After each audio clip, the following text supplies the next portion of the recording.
कहानी एक स्त्री की जीत की।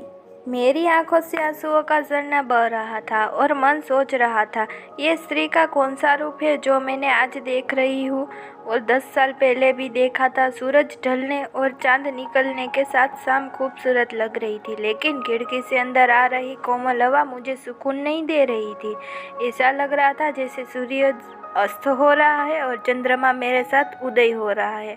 मैं भी अस्त हो रहा था। मैंने अपने जीवन में 45 साल जीवन की तलाश में बिताए थे और मुझे अभी भी बहुत कुछ करना है। मैं सलील को देखकर हैरान था, लेकिन मैं उसे देखकर खुश भी था। मुझे नहीं पता था कि क्या करूं या क्या कहूं। मेरी सास व्हीलचेयर के लेकर घर से निकली थी।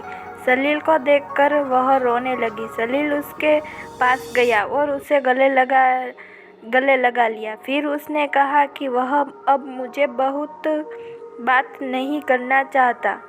उसने कहा कि वह मुझे एक बेटी के रूप में प्यार करता है, लेकिन 10 साल पहले हमारे बीच जो हुआ उसके बाद वह मुझसे देखने के लिए खड़ा नहीं हो सकता था। उसने कहा कि वह मेरी सास को देखने आया था। सलील 10 साल बाद मुझसे मिलने आया। उसने कहा कि वह इसलिए आया है क्योंकि उससे मुझे कुछ पूछना है।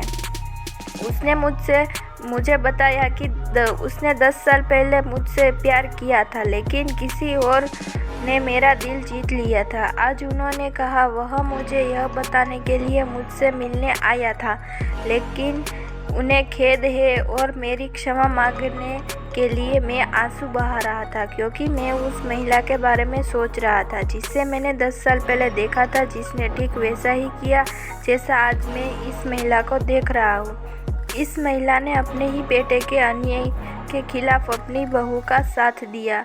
उसने अपनी भावनाओं को जाहिर नहीं होने दिया और उसने अपने बेटे से बात नहीं की। मैं माँ के गले लग गई और न जाने कब तक हम एक दूसरे के गले लग कर रोते रहे। सलील लौट गए और एक बार फिर माँ की ममता के आगे एक स्त्री का स्त्रीत्व जीत गया था।